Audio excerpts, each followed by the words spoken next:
और अब बात आरक्षण और आरक्षण पर जारी सियासी आर पार की। जब से कोर्ट से आरक्षण पर फैसला आया है तभी से छत्तीसगढ़ की सियासत में एक दूसरे को जिम्मेदार ठहराने की होड़ लगी हुई है। बघेल सरकार पिछली सरकार को घेरने में लगी है तो बीजेपी कांग्रेस सरकार को इसके लिए जिम्मेदार बता रही है।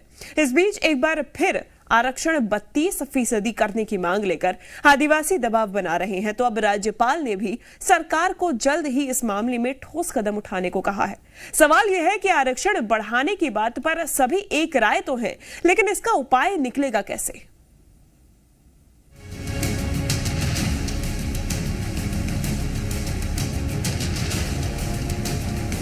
छत्तीसगढ़ में आरक्षण पर सियासी आर पार जारी है।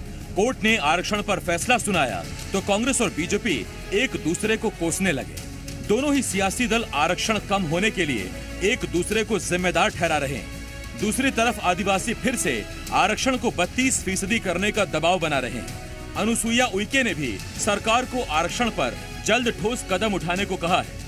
निश्चित रूप से हम चाहते हैं कि यहाँ का भौगोलिक दृष्टि से आदिवासी का 32% है पॉपुलेशन, तो उस हिसाब से उनको आरक्षण तो मिलना चाहिए। जहां पर पहले 30 मिलता था 32 एकदम 20 पे आ गया हो तो नेचुरल है कि उनके साथ इस प्रकार का नहीं होना चाहिए था। और उसके लिए मैंने मुख्य सचिव महोदय से भी, मुख्यमंत्री जी से भी चर्चा हुई है मेरी विगत दिनों।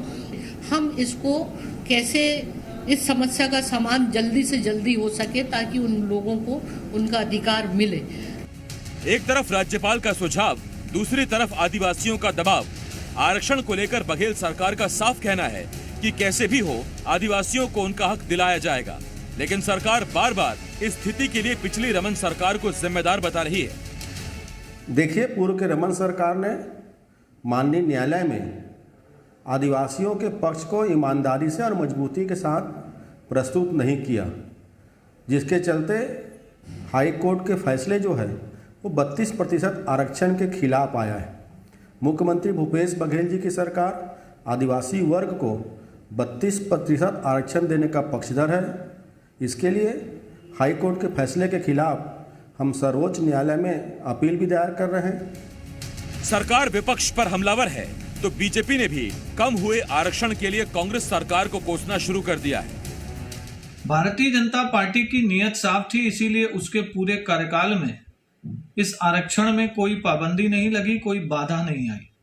लेकिन कांग्रेस की सरकार आते ही आदिवासियों के इस आरक्षण में उनकी लापरवाही और बदनीयती की वजह से रोक लग गई, जिससे पूरे प्रदेश में आदिवासी समाज में एक बड़ा आक्रोश है। भारतीय जनता पार्टी लगातार इस विषय को लेकर के चक्का जाम और बाकी विरोध के कार्यक्रम कर रही है। सरकार चौतरफा घिर चुकी है। इतना तो साफ है, चाहे कांग्रेस हो या बीजेपी, कोई भी आदिवासियों की नाराजगी तो मोल लेने की हिम्मत नहीं कर रहा। सवाल यह है कि आदिवासियों को फिर से 32% आरक्षण दिलाने के लिए सभी एक राय तो हैं, लेकिन ये होगा कैसे? सत्य प्रकाश, जी मीडिया, रायपुर। खबरों में बने रहने के लिए आप हमारे फेसबुक, ट्विटर और इंस्टाग्राम पेज को फॉलो कर सकते हैं। लेटेस्ट अपडेट के लिए आप हमारे यूट्यूब पेज को सब्सक्राइब भी कर सकते हैं और हाँ, बेल आइकन पर क्लिक करना ना भूलें।